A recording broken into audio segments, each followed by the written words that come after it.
gentlemen, not for long, but I want to have a word here, and Jay's going to say something about why we're in front of the New York Times. We are here, we have a letter we're delivering to the New York Times today. Because on November 4th, and for the last almost year, RefuseFascism.org has been out on the streets. This is the one national organization and movement that has from day one identified the Trump-Pence regime as a fascist regime, as a danger to all of humanity. But we didn't just make this analysis and spread it far and wide. We also called people forward to act on that danger, to sound the alarm, to come into the streets. We've been out in the streets month after month, week after week, and then we've been struggling with people, demanding they wake up. November 4th, across this country, more than 4,000 people in more than 24 cities across this country took to the streets to say this nightmare must end, the Trump-Pence regime must go. And you know what the truth is? This is news. This is news that the world should know about. This is news that people in this country should know about. This is one of the most newsworthy things happening on the planet today. If people had stood up in 1933 in Germany to drive out Hitler, we would be reading about it in the history books. It would be newsworthy. Well, we are here now saying we see the fascism, the writing on the walls, and we are standing up. And there is a silence among the people, but there is also a silence among the media that has not covered this movement, that has normalized. The New York Times has exposed a lot of the crimes of the Trump-Pence regime. They've done a lot of exposure, but they've also normalized. They also call him the president. They also say, oh, he doesn't know. He's not playing by the rules. But he can't get away with that. They're normalizing. They're not reporting everything that he does and the severity of it. They keep giving you the illusion that the courts are going to take care of it, that the checks and balances are going to work, that maybe 2018, 2020 will come and that'll take care of it. And there is a movement out here demanding that people wake up and see it's on us. And today we are here to break the silence of the media that has whited this movement out, that has hidden it from the world, and it is not responsible journalism. It is in abetting and accommodating, and frankly, it is collaborating with a fascist regime.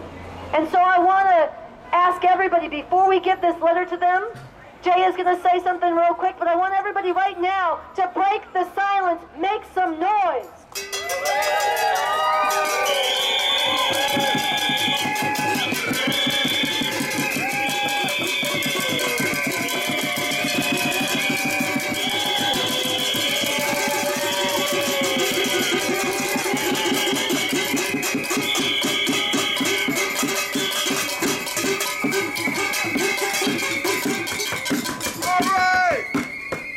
Like Samsara said, the reason that we're here is because the New York Times, which purports itself to be the newspaper of record in these United States, has consistently ignored this movement.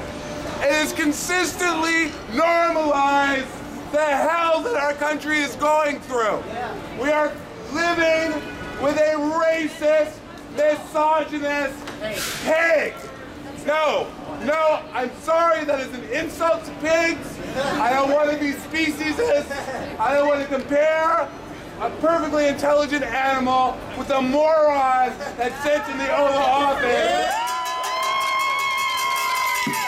wherever he's not golfing. The New York Times charges $2.50 freaking cents a day to buy its lies, to buy its cover-ups, to buy its collaboration, to buy the illusion that we are living in a normal time. We are not living in a normal time. We are living in one of the most existentially threatening times that this country has gone through, perhaps since the Civil War. The New York Times needs to make sure that its readers all over the globe know about this movement, know that people are taking a stand in cities and states across this country, from coast to coast, from the northern border to the southern border that the American people will not stand for this fascist regime. We will not rest until the Trump regime is